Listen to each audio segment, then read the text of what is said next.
What is money? Oh, as you know, that's my favorite question. For politicians, money is power. They always crave more. But because they don't actually produce anything, they've got limited ways to get it.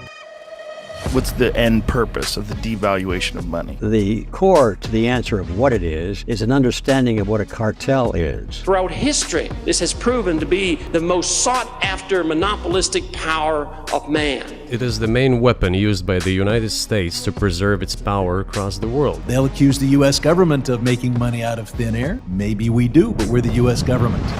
Bro, what are you talking about, man?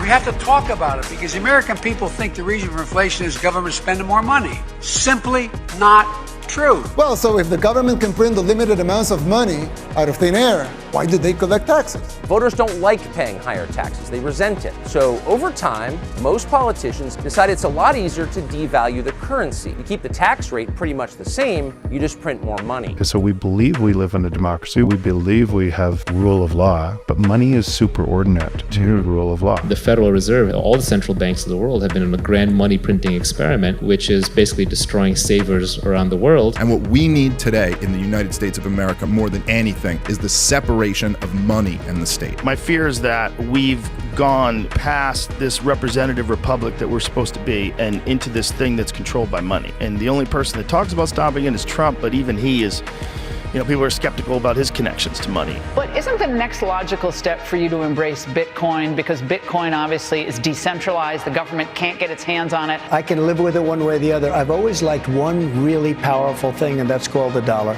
Robert asked me on his show, what is money? What does that mean? It is the question of our time, Charles. They're not trying to just change the economy. They're trying to redefine what money is. But politicians have found it a nuisance to pay their bills using money with integrity. In the game of money, if you're unaware of how it is being played, then in all likelihood, you are the game being played.